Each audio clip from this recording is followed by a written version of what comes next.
Mi nombre es Emiliano Salgado. Tengo 68 años, y durante 4 décadas fui administrador de una hacienda ganadera en las afueras de Aguascalientes. Nunca imaginé que mis propios hijos, Osvaldo y Tadeo, me encerrarían como a un perro en el cuarto trasero de mi propia casa, para quedarse con las tierras que tanto me costó mantener. Pero la vida tiene formas extrañas de sorprendernos, especialmente cuando creemos conocer a quienes más amamos. Antes de continuar con la historia, por favor, haz clic en el botón de me gusta, suscríbete al canal y comenta desde dónde estás viendo. Tu ayuda es muy importante. Esa mañana de marzo me levanté como siempre a las 5. La costumbre de madrugar nunca se va cuando has pasado la vida cuidando ganado.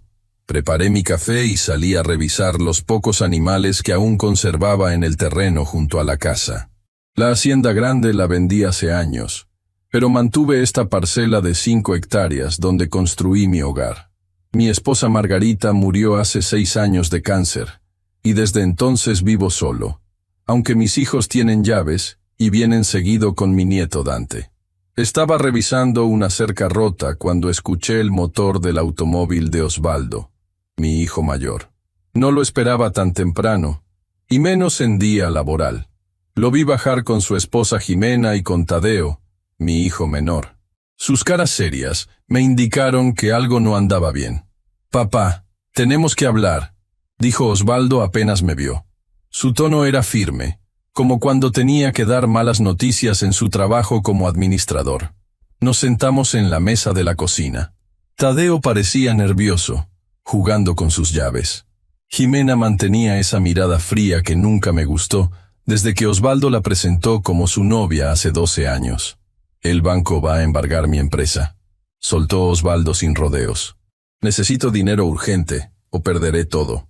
Y yo debo 500,000 pesos a unos tipos que no son precisamente pacientes», añadió Tadeo, evitando mi mirada. No era la primera vez que venían con problemas financieros. Osvaldo nunca fue buen administrador a pesar de su título, y Tadeo arrastraba una adicción a las apuestas desde los 20 años. Les había prestado dinero muchas veces, y pocas me habían devuelto algo. «¿Cuánto necesitan esta vez?», pregunté, aunque ya sospechaba la respuesta. «No es cuestión de un préstamo, papá», intervino Jimena con su voz calculadora. «La situación es más grave. Necesitamos vender este terreno». Sentí como si me hubieran dado un golpe en el estómago. Esta tierra era lo último que me quedaba después de una vida de trabajo. Aquí planeaba pasar mis últimos años, cerca de mis recuerdos, de la tumba de Margarita en el pueblo cercano. «Esto no está en venta», respondí con firmeza. «Puedo prestarles algo de mis ahorros, pero la tierra no». Vi cómo intercambiaban miradas. Había algo que no me estaban diciendo. «Papá, ya tenemos un comprador interesado», continuó Osvaldo. «Es un desarrollador que quiere construir un fraccionamiento. Ofrece 15 millones. Es una fortuna. No me importa si ofrece el doble. Esta tierra no se vende», insistí levantando la voz. «¿Por qué no venden sus coches de lujo o el departamento en la playa que casi nunca usan?» Tadeo se levantó bruscamente de la mesa. «Siempre has sido un terco egoísta. Nos criaste diciéndonos que todo esto sería nuestro algún día, y ahora prefieres ver cómo nos hundimos. Lo que les enseñé fue a trabajar duro, no a esperar herencias», respondí. «Y si hubieran escuchado mis consejos, no estarían metidos en estos problemas». La discusión escaló rápidamente. Jimena mencionó que yo ya estaba viejo para manejar tanta tierra solo. Osvaldo sugirió que mi comportamiento errático era preocupante. Tadeo directamente me acusó de preferir mis tierras a mi propia familia. «Ya basta», dije finalmente. Esta conversación se terminó. No venderé mi tierra. Punto final. Pensé que se irían enojados como otras veces. Pero algo cambió en sus rostros. Una determinación fría que nunca había visto antes. «De hecho, papá», dijo Osvaldo con un tono inquietantemente calmado, «hay algo más que debes saber». Sacó un sobre de su saco y lo puso sobre la mesa. Eran documentos médicos con el membrete de una clínica que no reconocí. «Hemos consultado con especialistas. Tu memoria ha estado fallando. Tomas decisiones irracionales. A veces hablas solo. Estamos preocupados por tu salud mental». Me quedé atónito. Era completamente falso. Mi mente estaba perfectamente clara. ¿De qué demonios hablas? Estoy perfectamente bien. El doctor Valenzuela opina diferente. Intervino Jimena, señalando una firma en los papeles. Dice que muestras señales claras de demencia incipiente. Nunca he visto a ese doctor en mi vida, exclamé indignado. ¿Lo ves? Olvidaste tus propias consultas, dijo Tadeo con fingida preocupación. Esto es exactamente de lo que hablamos. Entendí entonces el plan. Querían declararme incompetente para tomar decisiones, para quitarme el control de mis tierras. Largo de mi casa, dije levantándome. Ahora mismo. Osvaldo negó con la cabeza. No podemos dejarte solo, papá. Es peligroso en tu estado. Antes de que pudiera reaccionar, Tadeo sacó algo de su bolsillo. Vi el brillo de una jeringa. Es por tu propio bien, murmuró mientras Osvaldo me sujetaba por detrás. Luché con todas mis fuerzas, pero a mis 68 años no pude contra dos hombres más jóvenes. Sentí el pinchazo en mi brazo, y luego una pesadez invadiendo mi cuerpo. Lo último que recuerdo antes de perder la conciencia fue la voz de Jimena diciendo: «Preparen el cuarto de atrás. Nadie debe verlo así». Desperté horas después en una habitación oscura. Era el cuarto trasero de mi propia casa, donde guardaba herramientas y algunos muebles viejos. Habían instalado una cama y removido cualquier objeto que pudiera usar como herramienta. La ventana tenía barrotes nuevos por dentro, y la puerta estaba cerrada con llave.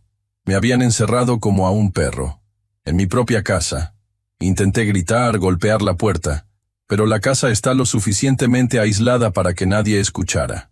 Cuando Jimena finalmente abrió la puerta para traerme comida, me explicó la situación con escalofriante calma. Esto es temporal, suegro, hasta que firmes la autorización para vender. Le hemos dicho a todos que te llevamos a la ciudad para unos estudios médicos. Nadie sospechará si no te ven por un tiempo. Mi nieto Dante preguntará por mí, dije, buscando alguna grieta en su plan. Dante cree que estás en un hospital especializado. Es un niño. Creerá lo que le digamos. Cuando se fue, cerrando con llave nuevamente, me senté en la cama improvisada y miré por la ventana enrejada. El sol se ponía sobre las tierras que había trabajado toda mi vida, las mismas tierras por las que ahora estaba prisionero. Pero algo que mis hijos nunca entendieron es que no llegas a viejo en el campo sin aprender a ser paciente y estratégico. Si pensaban que me había rendido, estaban muy equivocados. Esto apenas comenzaba. Pasé los primeros 3 días evaluando mi situación. El cuarto medía aproximadamente 4 por 5 metros. Tenía una cama, un colchón viejo, una mesita con una jarra de agua, un balde para mis necesidades que cambiaban una vez al día, y la ventana con barrotes que daba al patio trasero. Me traían comida 3 veces al día, generalmente Jimena o Tadeo. Osvaldo rara vez aparecía. Supongo que su conciencia no le permitía mirarme a los ojos. Al cuarto día, escuché voces en el patio. Me asomé y vi a mi nieto Dante jugando con su pelota. Estaba solo. Sin pensarlo, lo llamé en voz baja. «Dante, aquí, en la ventana». El niño se giró confundido hasta que me vio. Sus ojos se abrieron con sorpresa y corrió hacia mí. «Abuelo, mamá dijo que estabas en un hospital en la ciudad. ¿Por qué estás en el cuarto de las herramientas?»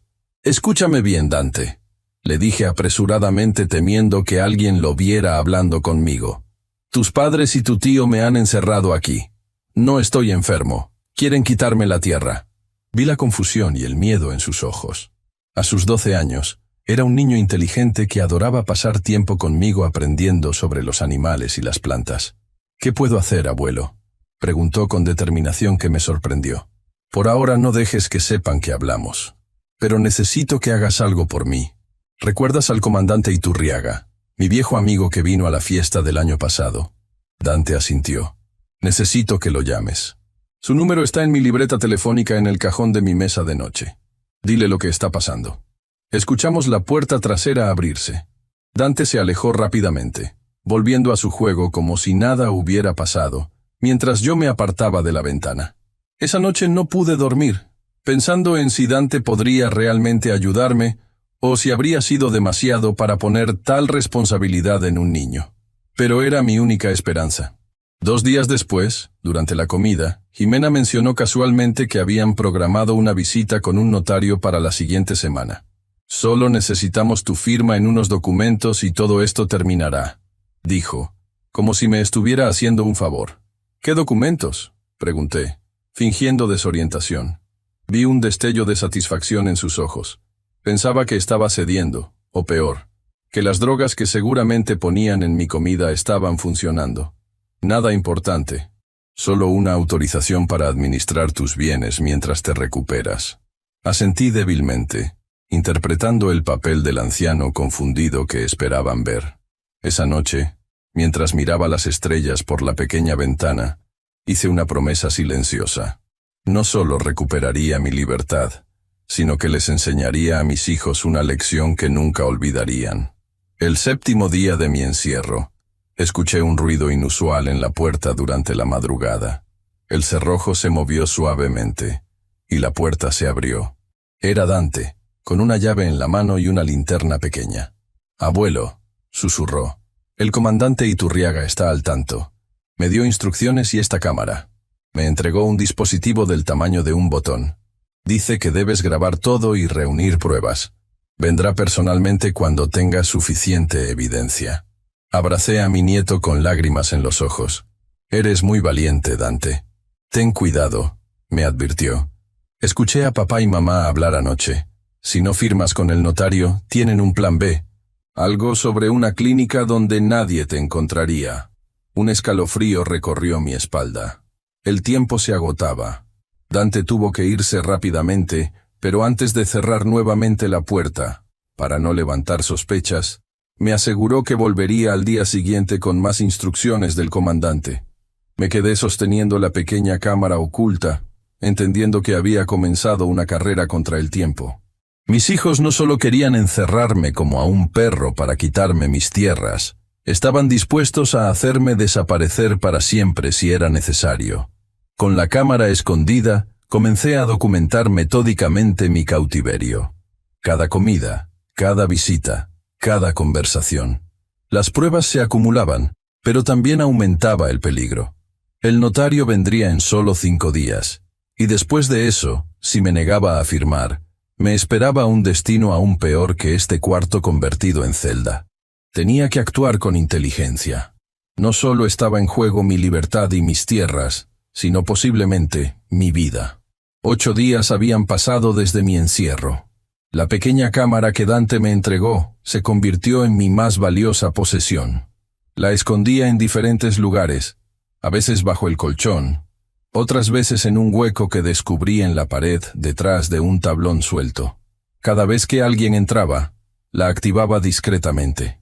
Esa mañana, Tadeo apareció con mi desayuno. A diferencia de Jimena, que mantenía una fachada de falsa amabilidad, mi hijo menor ni siquiera fingía. Dejó la bandeja en la mesa con brusquedad, derramando parte del café. «El notario viene pasado mañana», anunció secamente. «Más te vale cooperar». Decidí arriesgarme a provocarlo un poco. Necesitaba que dijera algo incriminatorio para la grabación. «¿Por qué haces esto, Tadeo? ¿Tanto necesitas el dinero?». Se giró con una mueca de desprecio. «¿Sabes cuánto debo? Esos tipos ya me rompieron 2 dedos como advertencia. La próxima vez no serán tan amables. Siempre has tenido problemas con las apuestas, pero esto... encerrar a tu propio padre. No me sermonees. Toda mi vida escuchando tus discursos sobre responsabilidad, mientras tú te aferras a estas tierras improductivas.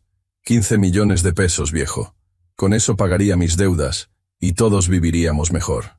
Excepto yo, que perdería mi hogar», respondí con calma, asegurándome de que la cámara captara todo. «Tú vivirás con nosotros, o en esa clínica que encontró Jimena. Es muy exclusiva, según dice». Un escalofrío me recorrió la espalda. «¿Qué clínica?». La sonrisa de Tadeo me heló la sangre. «Una donde tratan a ancianitos como tú que ya no pueden valerse por sí mismos. Está en la sierra, muy tranquila. Nadie te molestará allí. Suena más a un lugar para deshacerse de alguien». Tadeo se encogió de hombros. «Tómalo como quieras, pero sería mucho más fácil si solo firmaras los papeles pasado mañana. Piénsalo. Cuando se fue, saqué la cámara de su escondite y la apagué. Las baterías debían durar lo máximo posible. Ahora tenía una confesión clara de las intenciones de Tadeo y la mención de la clínica misteriosa. Era evidencia, pero no suficiente para garantizar mi rescate antes de que el notario llegara. Esa tarde, mientras fingía dormir, escuché a Jimena hablando con alguien en el pasillo cercano a mi puerta. Su voz llegaba amortiguada, pero pude distinguir fragmentos inquietantes. Completamente aislado. Medicación permanente. Visitas restringidas. Estaban ultimando detalles sobre mi futuro encarcelamiento en aquella clínica. Cuando oscureció, Dante volvió a aparecer en mi ventana. Esta vez no pudo abrir la puerta. Habían cambiado la cerradura. «Abuelo», susurró. «Le di la primera memoria de la cámara al comandante Iturriaga como me indicaste. Dijo que es buena evidencia pero necesita más. Especialmente sobre esa clínica que mencionaron. ¿Te dijo cuándo podrá intervenir? Necesita una orden judicial. Está tratando de agilizarlo, pero dice que podría tomar hasta una semana. El notario viene pasado mañana», dije con urgencia. «Si firmo esos papeles, perderé todo legalmente». Dante asintió. «El comandante me dio esto por si acaso». Me pasó por entre los barrotes una pequeña píldora. Dijo que la tomes justo antes de que venga el notario. Te hará parecer desorientado y confundido. Cualquier documento que firmes así podría invalidarse después por incapacidad. Tomé la píldora con cuidado. «Eres muy valiente, Dante. No deberías estar metido en esto. Son mis padres, abuelo. Pero lo que están haciendo está mal. La maestra Rosario siempre dice que debemos defender lo que es justo, sin importar quién esté equivocado». Escuchamos un ruido dentro de la casa. Dante se alejó rápidamente de la ventana. «Volveré mañana», susurró antes de desaparecer en la oscuridad. Me quedé mirando la pequeña píldora en mi mano. Era un plan arriesgado, pero quizás mi única opción para ganar tiempo. El día siguiente transcurrió con una tensión palpable. Osvaldo apareció por primera vez en varios días. Entró a mi habitación prisión con una muda de ropa limpia y una expresión que intentaba ser profesional, pero la culpa se asomaba en sus ojos. «Mañana viene el licenciado Morales», dijo mientras dejaba la ropa sobre la cama. «Es importante que estés presentable». «¿Para qué? ¿Para firmar mi sentencia?» Vi cómo se tensaba su mandíbula. A diferencia de Tadeo, Osvaldo siempre había sido el calculador, el que planeaba a largo plazo. Su empresa de desarrollo inmobiliario había crecido rápidamente en los últimos años, pero aparentemente las apariencias ocultaban una realidad financiera desastrosa. «Es por tu bien, papá. No puedes seguir viviendo solo, tomando decisiones impulsivas». «¿Decisiones impulsivas? ¿Cómo cuáles?» «Como rechazar 15 millones por un terreno que apenas puedes mantener. Como insistir en cuidar animales a tu edad. Como negarme a rescatar tu negocio fracasado», completé. Vi la ira cruzar su rostro. Siempre había sido su punto débil, su orgullo profesional. «Mi negocio no ha fracasado. Es una situación temporal. Con estos terrenos convertidos en un fraccionamiento de lujo podrías pagar tus deudas y seguir aparentando ser el empresario exitoso que nunca fuiste», interrumpí. La cámara estaba grabando y necesitaba provocarlo. Osvaldo golpeó la pared con el puño. «Siempre fuiste así. Nunca creíste en mí. Nunca pensaste que podría ser mejor que un simple administrador de ganado como tú.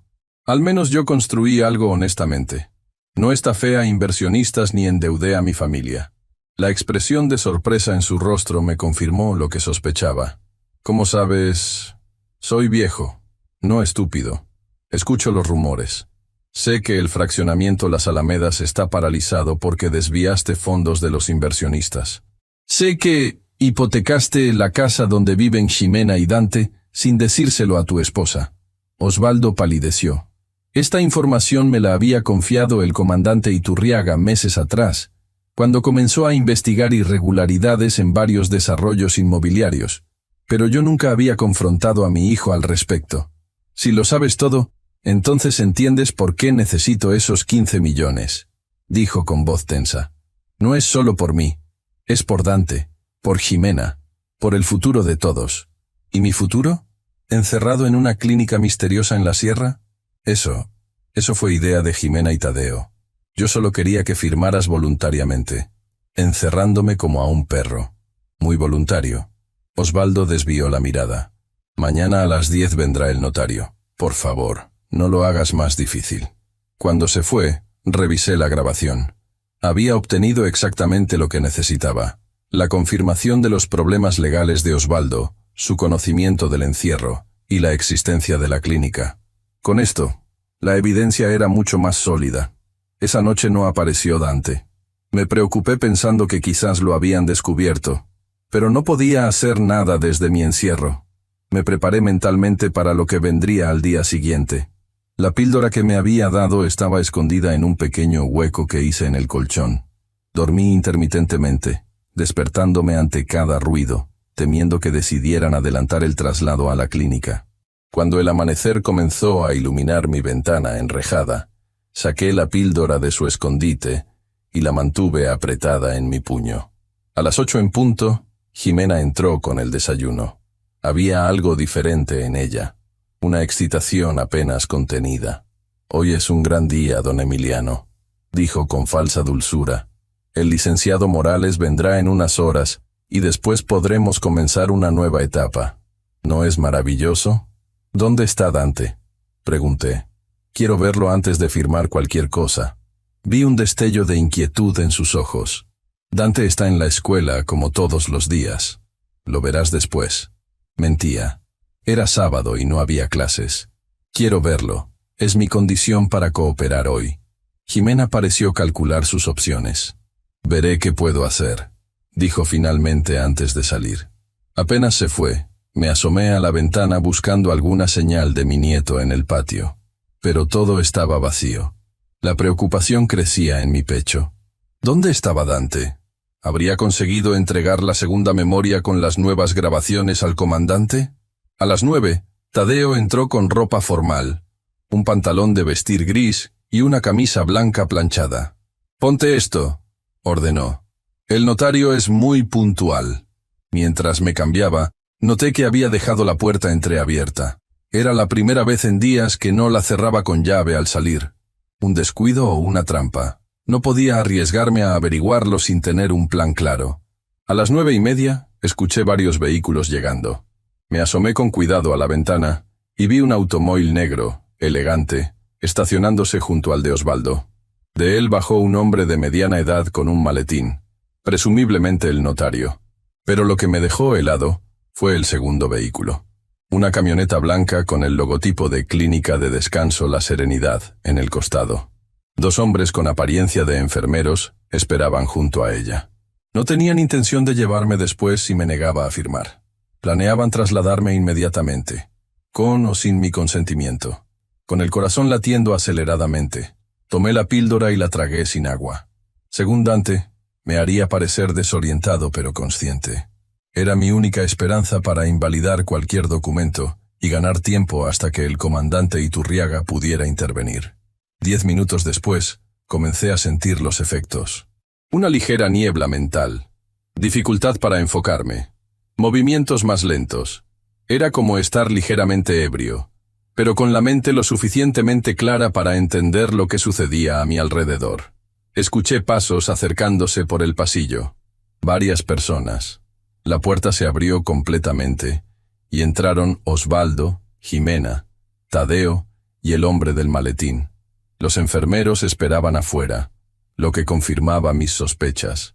«Papá, él es el licenciado Morales», presentó Osvaldo con tono formal.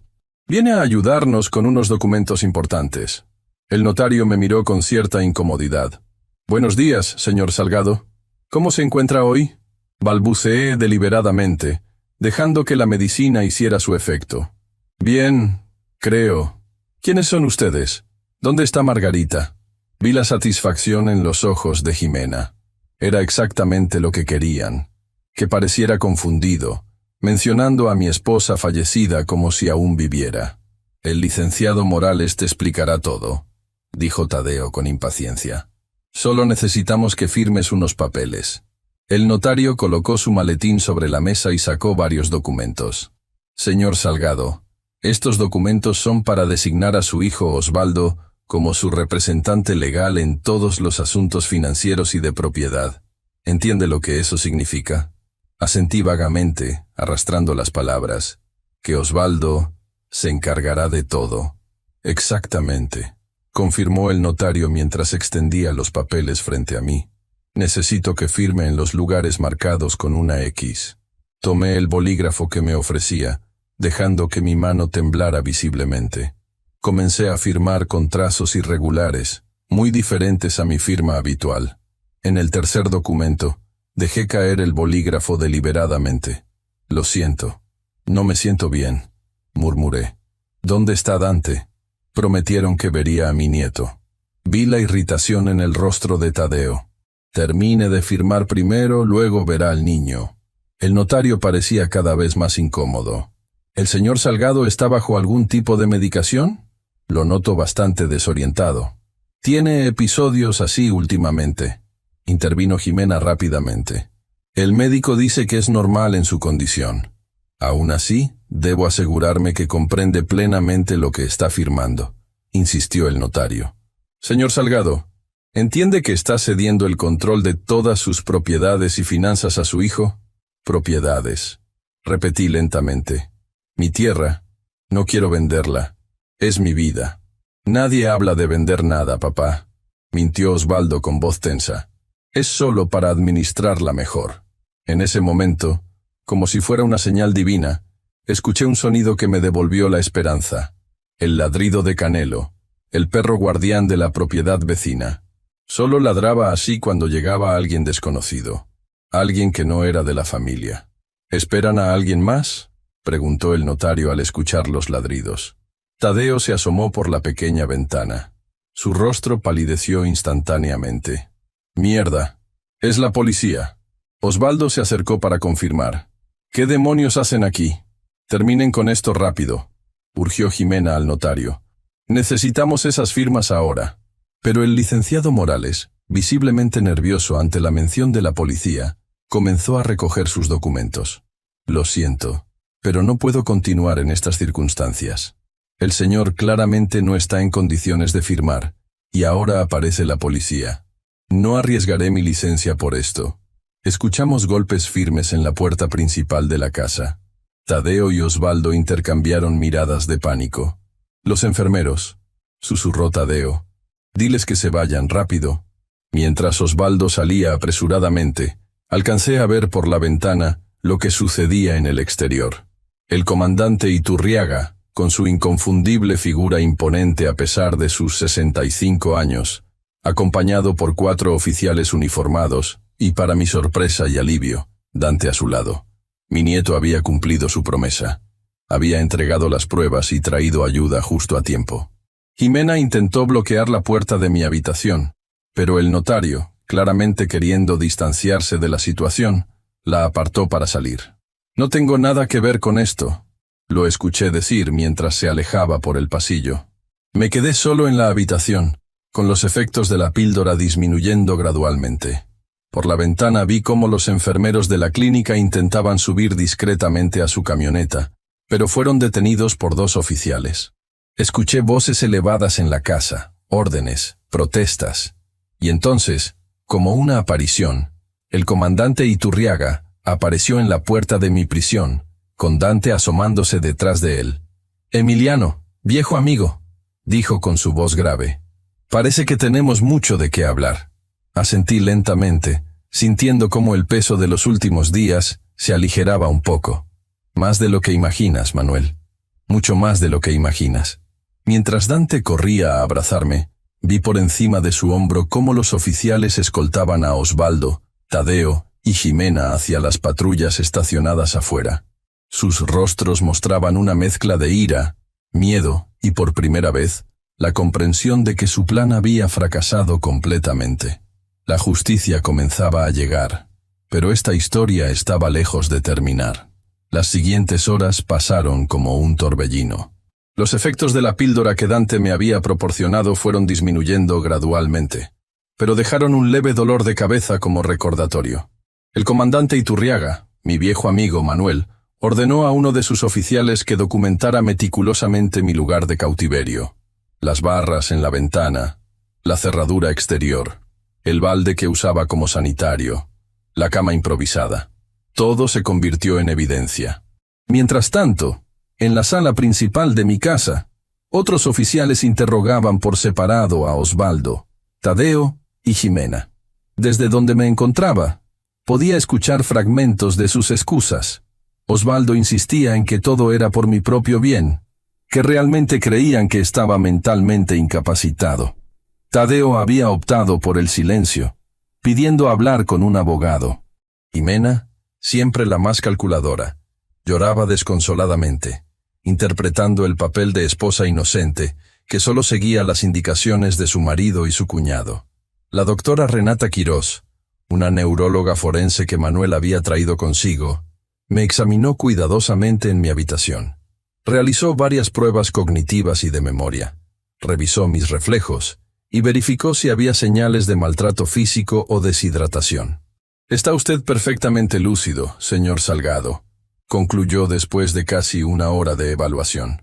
«No encuentro ningún indicio de demencia o deterioro cognitivo significativo para su edad.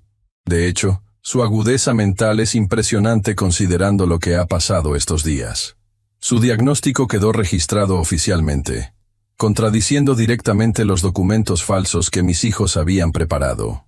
Los resultados del análisis de sangre que me realizaron esa misma tarde confirmarían más tarde la presencia de ansiolíticos en mi sistema, medicamentos que nunca me habían sido recetados y que seguramente habían estado mezclando con mi comida para mantenerme dócil. Dante permanecía a mi lado, negándose a separarse, aferrado a mi mano como cuando era más pequeño, y lo llevaba a ver los terneros recién nacidos. Su valentía me había salvado, pero ahora en sus ojos veía el miedo y la confusión propios de un niño de 12 años que acababa de ver cómo sus padres eran esposados y llevados por la policía. «¿Qué pasará ahora, abuelo?», me preguntó cuando finalmente nos quedamos solos en la cocina, donde la doctora Quirós me había recomendado comer algo ligero. No tenía una respuesta simple. La situación era extraordinariamente compleja. Mis hijos enfrentaban cargos graves de secuestro, intento de fraude, falsificación de documentos médicos y posiblemente conspiración para internamiento forzoso. Pero también eran la familia de Dante. Su padre y su madre podrían ir a prisión por años. La justicia seguirá su curso. Respondí finalmente. Pero te prometo que pase lo que pase, tú y yo estaremos bien. Manuel entró en la cocina en ese momento. Su rostro cansado mostraba la tensión de las últimas horas. Se sentó frente a nosotros con una taza de café que se había servido con la familiaridad de un viejo amigo. «Los tres serán trasladados a los separos municipales esta noche», informó. «Mañana tendrán su primera audiencia. La evidencia es contundente, Emiliano. Las grabaciones que Dante nos entregó, los testimonios de los enfermeros de la clínica que ya confesaron que recibieron dinero para mantener controlado a un anciano supuestamente peligroso, los documentos falsos. Es un caso sólido». «¿Y qué pasará con Dante?», pregunté, apretando instintivamente la mano de mi nieto. Manuel me miró con gravedad. «Legalmente, debería quedar bajo custodia temporal del DIF, mientras se resuelve la situación de sus padres. Pero dadas las circunstancias, y considerando que eres su familiar directo, podríamos solicitar una custodia de emergencia a tu favor». Dante se tensó a mi lado. «Quiero quedarme con mi abuelo», declaró con firmeza impropia de su edad. «Y así será», le aseguré. «Manuel, ¿qué necesitamos hacer? Ya inicié el papeleo. Considerando la naturaleza del caso y mi testimonio personal sobre tu capacidad mental, debería procesarse rápidamente. Mientras tanto, oficialmente Dante está bajo protección policial como testigo clave, lo que justifica que permanezca contigo. Esa noche, después de que todos se marcharan y la casa quedara en silencio, Dante y yo nos sentamos en el porche mirando las estrellas. La misma vista que yo había contemplado desde mi ventana enrejada durante los últimos días, pero ahora con la dulce sensación de la libertad recuperada. «¿Estás enojado con papá y mamá?», preguntó Dante de repente, su voz pequeña pero clara en la quietud de la noche. Era una pregunta difícil. Por supuesto que estaba furioso. La traición de mis propios hijos, a quienes había criado y dado todo, era una herida que no sanaría fácilmente. pero también entendía el impacto que mis palabras podrían tener en un niño que, a pesar de todo, seguía amando a sus padres. Estoy decepcionado, respondí cuidadosamente. Tomaron decisiones muy equivocadas motivados por la desesperación y la codicia. Pero eso no significa que dejaron de ser mis hijos, o tus padres. La maestra Rosario dice que todos merecemos segundas oportunidades si realmente nos arrepentimos, comentó Dante, mencionando nuevamente a esta maestra, que parecía tener una influencia positiva en él. Tu maestra es sabia, concedí. El perdón es posible, pero también hay consecuencias que debemos afrontar por nuestras acciones. Nos quedamos en silencio nuevamente, cada uno perdido en sus pensamientos. Eventualmente, noté que Dante comenzaba a cabecear, vencido por el agotamiento emocional y físico de los últimos días. Lo llevé a la habitación de huéspedes y lo arropé como no hacía desde que era un niño pequeño. Gracias por salvarme, Dante. Susurré cuando ya estaba casi dormido. Eres el hombre más valiente que conozco. Una pequeña sonrisa apareció en su rostro mientras se sumergía en el sueño. Al menos él podría descansar. Para mí, el sueño tardó en llegar esa noche, mi mente repasando incansablemente los eventos recientes y preparándose para los desafíos que seguramente vendrían. A la mañana siguiente, Manuel llegó temprano con noticias. La audiencia inicial estaba programada para las 10. Osvaldo y Tadeo habían sido asignados a defensores públicos, mientras que Jimena había contactado a un abogado privado, aparentemente pagado por su familia. ¿Necesito estar presente?, pregunté mientras servía café para ambos en la cocina. Dante aún dormía, agotado por los eventos de los días anteriores. No es obligatorio en esta etapa, pero sería conveniente. Tu presencia reforzará la gravedad del caso ante el juez. ¿Y Dante? Mejor que se quede aquí. Mi compañera, la oficial Domínguez, puede quedarse con él. Asentí, agradecido por la consideración. Lo último que quería era someter a mi nieto al trauma de ver a sus padres en un juzgado, esposados y acusados de delitos graves.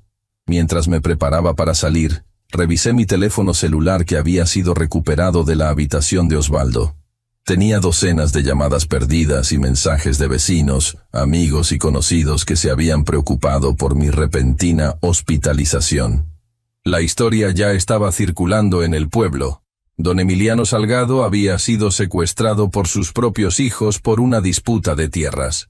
En un lugar pequeño como el nuestro, las noticias volaban, especialmente las escandalosas. Antes de salir, entré silenciosamente al cuarto donde Dante dormía. Su rostro estaba tranquilo en el sueño, ajeno momentáneamente a la tormenta que sacudía nuestra familia.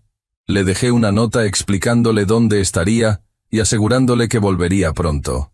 Junto a la cama, coloqué su desayuno favorito, pan dulce y chocolate caliente que mantendría su temperatura en el termo.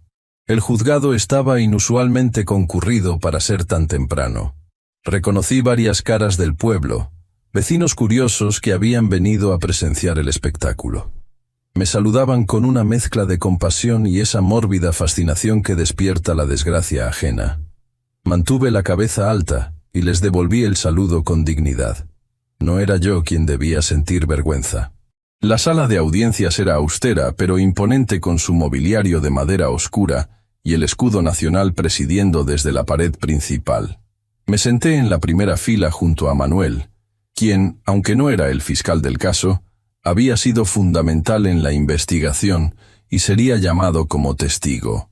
Cuando trajeron a mis hijos, sentí un nudo en el estómago que no esperaba. Osvaldo, siempre tan preocupado por las apariencias, parecía desencajado en el uniforme naranja de los detenidos. Tadeo mantenía su habitual expresión desafiante, pero evitaba mirar en mi dirección. Jimena, por su parte, había logrado verse sorprendentemente compuesta a pesar de las circunstancias, y noté que su abogado parecía confiado. El juez, un hombre de unos 50 años con expresión severa, dio inicio a la audiencia. El fiscal presentó los cargos con detalle clínico, reproduciendo fragmentos seleccionados de mis grabaciones. Escuchar mis propias conversaciones con mis hijos, ahora ante una sala llena de extraños, fue surreal. Las palabras de Tadeo sobre la clínica donde planeaban internarme causaron murmullos indignados entre los asistentes. Luego vinieron las declaraciones. Los abogados defensores presentaron argumentos que oscilaban entre lo absurdo y lo ofensivo, que todo había sido un malentendido familiar, que realmente estaban preocupados por mi salud mental, que las grabaciones estaban sacadas de contexto. El abogado de Jimena fue particularmente agresivo, sugiriendo que ella había sido manipulada por su esposo y su cuñado, y que no estaba al tanto de la verdadera naturaleza del plan. Cuando llegó mi turno de declarar, sentí todas las miradas sobre mí. Relaté los hechos con precisión, sin dramatismos innecesarios, pero sin omitir nada importante. Expliqué cómo mis hijos me habían drogado, encerrado y planeado despojarme de mis propiedades. Mencioné la valentía de Dante al buscar ayuda, aunque cuidé de no dar detalles que pudieran causarle problemas en el futuro. ¿Cree usted que sus hijos representan un peligro para usted si fueran liberados?, preguntó el juez al final de mi testimonio. Era una pregunta crucial que determinaría si se concedería o no la libertad condicional. Miré directamente a Osvaldo y Tadeo antes de responder. En sus ojos vi algo que no esperaba. Osvaldo mostraba genuina vergüenza, mientras que Tadeo parecía furioso, pero también asustado. Creo que estaban desesperados y tomaron decisiones terribles, respondí finalmente. Pero también creo que ahora, expuestos públicamente y bajo la mirada de la ley, no se atreverían a intentar algo similar. El juez asintió, considerando mi respuesta. Finalmente, después de escuchar a todos los testigos, incluyendo a Manuel y a la doctora Quiroz, tomó su decisión. Osvaldo y Tadeo permanecerían detenidos mientras se completaba la investigación, considerando la gravedad de los cargos y el riesgo de fuga, especialmente en el caso de Tadeo, cuyos acreedores del mundo de las apuestas representaban un factor de presión adicional. Jimena, sin embargo, recibió libertad condicional con la prohibición de acercarse a mí o a Dante, y la obligación de reportarse diariamente al juzgado. Mientras salíamos del tribunal, Manuel me explicó que la decisión era bastante estándar. El caso irá a juicio en unas semanas. Con la evidencia que tenemos, es probable que Osvaldo y Tadeo enfrenten varios años de prisión. Jimena quizás menos, dependiendo de si su abogado logra convencer al jurado de que su participación fue menor. ¿Y qué pasará con la custodia de Dante?, pregunté, pues era lo que más me preocupaba en ese momento. Tendremos una audiencia separada para eso la próxima semana. Pero con Osvaldo detenido y Jimena bajo restricciones legales, tus posibilidades son muy buenas. Regresamos a casa en silencio, cada uno procesando los eventos de la mañana. Encontramos a Dante en el patio trasero, ayudando a la oficial Domínguez a alimentar a mis animales. Verlo ocupado en esa tarea tan familiar, algo que habíamos compartido desde que era muy pequeño, me dio un rayo de esperanza en medio de toda esta oscuridad. ¿Cómo estuvo todo?, preguntó en cuanto nos vio. Tu mamá está en libertad condicional, pero no puede acercarse a nosotros por ahora, expliqué con cuidado. Tu papá y tu tío permanecerán detenidos mientras continúa el proceso. Dante asintió, su rostro una mezcla de alivio y preocupación. ¿Puedo hablar con mamá por teléfono al menos? Miré a Manuel, quien se encogió ligeramente de hombros, dejándome la decisión. Supongo que eso estaría bien, siempre que la oficial Domínguez esté presente durante la llamada. Concedí. No quería aislar a Dante de su madre, a pesar de todo. Los errores de Jimena no deberían castigar también a mi nieto. Esa tarde, después de que Dante hablara brevemente con su madre, una conversación tensa pero necesaria, Manuel me llevó aparte para una conversación privada. Su expresión era grave. Hay algo que debes saber, Emiliano. Cuando investigamos a tus hijos, encontramos información preocupante sobre sus finanzas. Me mostró una carpeta con documentos, estados de cuenta, contratos, pagarés. Resultaba que la situación era aún peor de lo que imaginaba. Osvaldo no solo había hipotecado su casa sin conocimiento de Jimena, sino que había utilizado documentos falsificados con mi firma para obtener préstamos usando mis tierras como garantía. Tadeo, por su parte, debía más de 1 millón de pesos a prestamistas vinculados con el crimen organizado, quienes ya habían comenzado a presionar, no solo a él, sino también a Osvaldo para cobrar. La venta de tus tierras era su última esperanza antes de que todo se derrumbara, explicó Manuel. El comprador, un tal Joaquín Mondragón, está siendo investigado por lavado de dinero. Parece que tus hijos se habían metido con gente muy peligrosa. Sentí un escalofrío recorrer mi espalda. No se trataba solo de codicia o desesperación financiera. Mis hijos habían estado jugando con fuego, involucrándose con criminales y arriesgando no solo su libertad, sino potencialmente sus vidas. ¿Existe algún peligro para Dante o para mí?, pregunté, pensando inmediatamente en la seguridad de mi nieto. Es una posibilidad que estamos considerando seriamente, admitió Manuel. Por eso he asignado vigilancia discreta a tu propiedad. La oficial Domínguez permanecerá aquí por unos días y habrá patrullas regulares en la zona. Mientras asimilaba esta nueva y perturbadora información, escuchamos el sonido de un vehículo aproximándose por el camino de entrada. Manuel se tensó inmediatamente, llevando su mano instintivamente hacia su arma reglamentaria.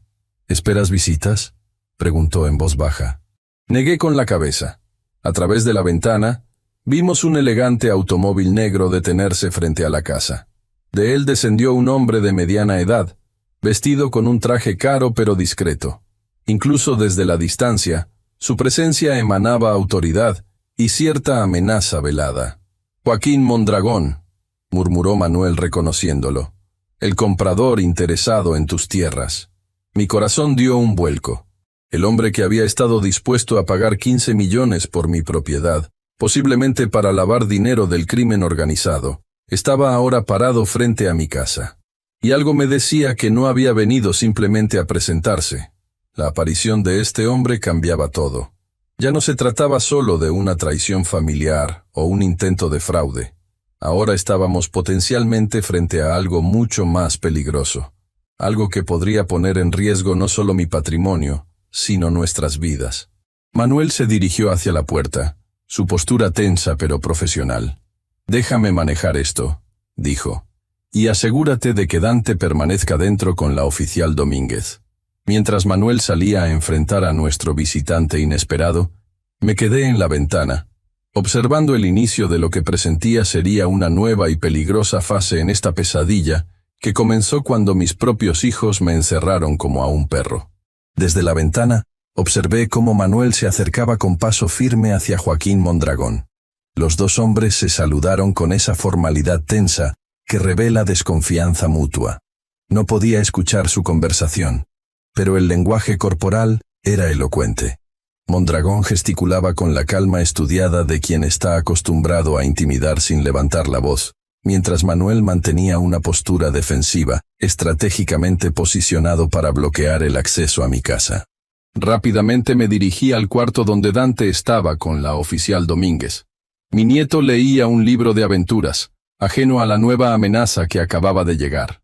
«Lucía», le dije a la oficial, «necesito que lleves a Dante a la habitación del fondo y permanezcan allí hasta que yo les avise». La oficial comprendió inmediatamente la gravedad de la situación. Sin hacer preguntas, tomó su arma reglamentaria y guió a Dante hacia el lugar indicado. «¿Qué pasa, abuelo?», preguntó Dante, confundido por la repentina urgencia. «Solo una precaución», respondí intentando sonar tranquilo. «Un visitante inesperado que Manuel está atendiendo». En los ojos de Dante vi que entendía más de lo que yo quisiera. Este niño había madurado demasiado rápido en los últimos días. Regresé a la ventana justo a tiempo para ver cómo la conversación entre Manuel y Mondragón se intensificaba. El visitante sacó algo de su chaqueta. Por un terrible momento pensé que era un arma, pero resultó ser un sobre que entregó a Manuel. Mi amigo lo examinó brevemente y luego, para mi sorpresa, ambos caminaron hacia la casa. Me apresuré a la puerta principal, llegando justo cuando Manuel llamaba. Su expresión era indescifrable, mezcla de preocupación y algo más que no pude identificar. «Emiliano», dijo con formalidad inusual, «el señor Mondragón insiste en hablar contigo personalmente. Dice que es sobre un asunto que beneficiará a todos los involucrados». Mondragón, ahora visible completamente, era un hombre de unos 50 años, con cabello perfectamente peinado con algunas canas en las sienes y un traje que costaba probablemente más que todo mi ganado junto. Su sonrisa profesional no llegaba a sus ojos, fríos y calculadores como los de un depredador evaluando a su presa. «Señor Salgado», me saludó con una leve inclinación de cabeza. «Lamento presentarme sin avisar, pero los recientes acontecimientos han acelerado ciertos asuntos que debemos discutir». Miré a Manuel, quien asintió levemente, indicándome que estaba preparado para cualquier situación. Con cautela, invité a Mondragón a pasar a la sala, manteniendo la puerta abierta y posicionándome de manera que pudiera ver tanto a nuestro visitante como el pasillo que conducía a la habitación donde estaban Dante y la oficial Domínguez. «Seré directo», comenzó Mondragón una vez sentado, rechazando mi ofrecimiento de café o agua. «Sus hijos me deben mucho dinero, señor Salgado. Mis hijos y yo somos personas diferentes», respondí con firmeza. «Sus deudas no son mi responsabilidad». Mondragón sonrió, como si mi respuesta confirmara algo que ya sabía. «Técnicamente, tiene razón. Pero hay un problema. Utilizaron esta propiedad, su propiedad, como garantía para obtener préstamos de mi organización. Con documentos falsificados», intervino Manuel, quien permanecía de pie junto a la puerta. «Lo cual constituye fraude, como usted bien sabe». «Por supuesto», concedió Mondragón con un gesto despreocupado. «Y precisamente por eso estoy aquí, para evitar complicaciones legales innecesarias para todas las partes». Sacó otro sobre de su chaqueta y lo colocó sobre la mesa de centro. «Dentro encontrará todos los documentos que sus hijos firmaron con mi nombre o el de mis empresas. También hay copias de pagarés por un valor aproximado de 3 millones de pesos. ¿Y qué espera que haga con esto?», pregunté sin tocar el sobre. «Quiero ofrecerle un trato, señor Salgado. Yo destruyo estos documentos, liberando a sus hijos de sus deudas conmigo, y usted me vende su propiedad por los 15 millones originalmente acordados». Manuel se tensó visiblemente, pero Mondragón continuó como si no lo hubiera notado. «A cambio me comprometo a retirar cualquier presión sobre sus hijos con respecto a estas deudas, y lo más importante, a testificar a favor de ellos en el juicio pendiente, afirmando que todo fue un malentendido de negocios y no un intento de secuestro o fraude». La oferta colgó en el aire como una nube tóxica. Lo que Mondragón proponía era claro. Yo vendería mis tierras y él ayudaría a liberar a mis hijos de la cárcel, convirtiendo un caso criminal serio en una simple disputa familiar exagerada. «¿Por qué le interesa tanto mi propiedad?», pregunté, intentando ganar tiempo para pensar. «Es una ubicación estratégica para el desarrollo que planeo. Conecta perfectamente con otras propiedades que ya he adquirido. El fraccionamiento de lujo que construiré aquí será muy rentable». Algo en su tono me hizo dudar. Este hombre no había construido su imperio siendo transparente. Recordé conversaciones con vecinos sobre extraños movimientos de tierra en propiedades cercanas recientemente vendidas, y rumores sobre túneles y construcciones subterráneas. ¿Y si me niego? La sonrisa de Mondragón se desvaneció. «Entonces tendré que utilizar otros métodos para recuperar mi inversión. Sus hijos me deben mucho dinero, señor Salgado. Y en mi negocio, las deudas siempre se pagan. De una forma u otra». La amenaza implícita era clara. Si no aceptaba, mis hijos enfrentarían no solo la justicia legal, sino también la justicia particular de Mondragón, probablemente mucho más brutal y definitiva. Manuel dio un paso adelante. «Eso suena sospechosamente como una amenaza, señor Mondragón. Debo recordarle que estoy aquí en calidad oficial». «Solo estoy explicando realidades comerciales, comandante», respondió Mondragón con falsa inocencia. «Los negocios tienen consecuencias, como todo en la vida». Se volvió hacia mí nuevamente. «Le daré 24 horas para decidir, señor Salgado. Mi oferta es generosa considerando las circunstancias. 15 millones por su propiedad y la tranquilidad de saber que sus hijos estarán a salvo de todo tipo de amenazas». Con eso, se levantó elegantemente y se dirigió hacia la puerta. Manuel lo siguió hasta su automóvil, probablemente para asegurarse de que realmente se marchara. Yo me quedé sentado, mirando el sobre en la mesa como si contuviera veneno. Cuando Manuel regresó, su expresión era sombría. «Esto complica las cosas, Emiliano.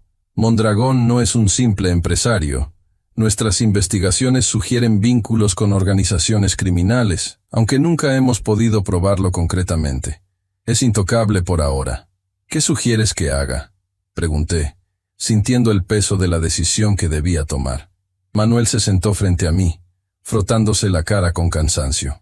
Legalmente, no tienes obligación de aceptar su oferta. Los documentos que tus hijos firmaron son fraudulentos y no te comprometen, pero Mondragón tiene otros medios para cobrar sus deudas. Completé su pensamiento. Exactamente. Y aunque podríamos intentar protegerlos en prisión, sabes tan bien como yo que hay lugares donde ni siquiera la policía puede garantizar seguridad. La habitación quedó en silencio mientras ambos contemplábamos las implicaciones. Finalmente, Manuel habló nuevamente. Hay otra opción que podríamos considerar. Una que podría proteger a tus hijos sin que pierdas tu propiedad. Me explicó su plan. Utilizaríamos el interés de Mondragón en mis tierras para tenderle una trampa. Manuel sospechaba que el fraccionamiento de lujo era solo una fachada para operaciones de lavado de dinero, posiblemente incluso para establecer una ruta de contrabando, aprovechando la ubicación estratégica de mi propiedad cerca de la frontera estatal. Si aceptas aparentemente su oferta y grabamos las negociaciones subsecuentes, podríamos obtener evidencia concreta de sus actividades ilícitas, evidencia que podría ser suficiente para finalmente presentar cargos contra él. Era arriesgado, extremadamente arriesgado. Estaríamos provocando a un hombre poderoso y peligroso. Pero también podría ser la única forma de proteger a mis hijos sin sacrificar las tierras que tanto significaban para mí. ¿Y mis hijos?, pregunté. ¿Cómo los mantenemos seguros mientras tanto? Puedo solicitar que sean trasladados a una instalación de máxima seguridad, bajo el pretexto de que hemos recibido amenazas creíbles contra ellos. No sería mentira. Mientras consideraba mis opciones, la oficial Domínguez apareció en la puerta de la sala. «Comandante don Emiliano, el niño está preguntando si puede salir ya. Está preocupado». Miré a Manuel, quien asintió. «El perímetro está asegurado. Mondragón se ha ido». Cuando Dante entró en la sala, su expresión me partió el corazón. Había miedo en sus ojos, pero también determinación. Se sentó a mi lado, tomando mi mano instintivamente como buscando y ofreciendo consuelo simultáneamente. ¿Era uno de los hombres malos a los que papá les debe dinero?, preguntó directamente. No tenía sentido mentirle. Había demostrado más madurez y valentía que muchos adultos durante esta crisis. Sí, Dante. Era Joaquín Mondragón, el hombre que quiere comprar nuestras tierras. Le expliqué en términos simples la situación, omitiendo los detalles más perturbadores pero sin suavizar la verdad central. Sus padres estaban en peligro, y teníamos que decidir cómo protegerlos. Si les das el dinero, ¿dejarán en paz a papá y mamá?, preguntó con esa lógica directa propia de los niños. Posiblemente, respondí con honestidad.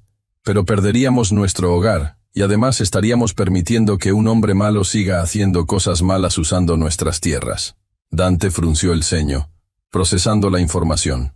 La maestra Rosario dice que no debemos negociar con abusadores, porque solo les da más poder. Manuel y yo intercambiamos miradas sorprendidas ante la sabiduría inesperada. Esta maestra Rosario, mencionada varias veces por Dante, parecía una influencia notable en su vida. «Tu maestra tiene razón», dijo Manuel, «y por eso estamos considerando otra opción». Le explicamos el plan de la trampa en términos generales, asegurándonos de que entendiera que su papel sería mantenerse seguro y alejado de todo el asunto.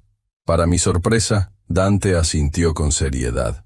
«Como cuando fingiste estar confundido para que el notario no te hiciera firmar», observó. «Una trampa para atrapar al hombre malo». «Exactamente», confirmé, impresionado por su comprensión. Esa noche, después de que Dante se fuera a dormir, Manuel y yo finalizamos los detalles del plan. Contactaría a Mondragón al día siguiente, indicándole que estaba dispuesto a considerar su oferta, pero necesitaba discutir algunos términos. La reunión se realizaría en mi casa, donde Manuel habría instalado previamente equipos de grabación sofisticados. Mientras tanto, se aseguraría de que mis hijos fueran trasladados a una instalación segura bajo protección especial. «Es arriesgado, Emiliano», advirtió Manuel por enésima vez. Mondragón es peligroso y tiene recursos. Si sospecha algo, es un riesgo que debo tomar, respondí con determinación. Por mis hijos, a pesar de lo que hicieron. Y por Dante, que merece crecer en un entorno seguro. Al día siguiente, todo se puso en marcha según lo planeado. Manuel y un equipo técnico instalaron discretamente equipos de grabación en mi sala y comedor, donde se realizaría la reunión. Dante fue llevado temporalmente a la casa de la oficial Domínguez, donde estaría seguro y alejado de cualquier peligro potencial. A mediodía, llamé al número que Mondragón había dejado. Respondió al primer timbre, como si hubiera estado esperando mi llamada. Señor Salgado, espero que haya considerado mi oferta cuidadosamente. Lo he hecho, respondí. Estoy dispuesto a discutir los términos, pero necesito garantías concretas respecto a la seguridad de mis hijos. Por supuesto. Su voz sonaba complacida. Podemos reunirnos esta tarde para finalizar los detalles. En mi casa, a las 5, especifiqué, siguiendo el plan acordado con Manuel. Solo usted y yo, sin acompañantes. Hubo una pausa breve. Como desee. Hasta entonces, señor Salgado. Las horas siguientes fueron de intensa preparación y nerviosismo. Manuel repasó conmigo las preguntas clave que debía hacer para inducir a Mondragón a revelar información incriminatoria. El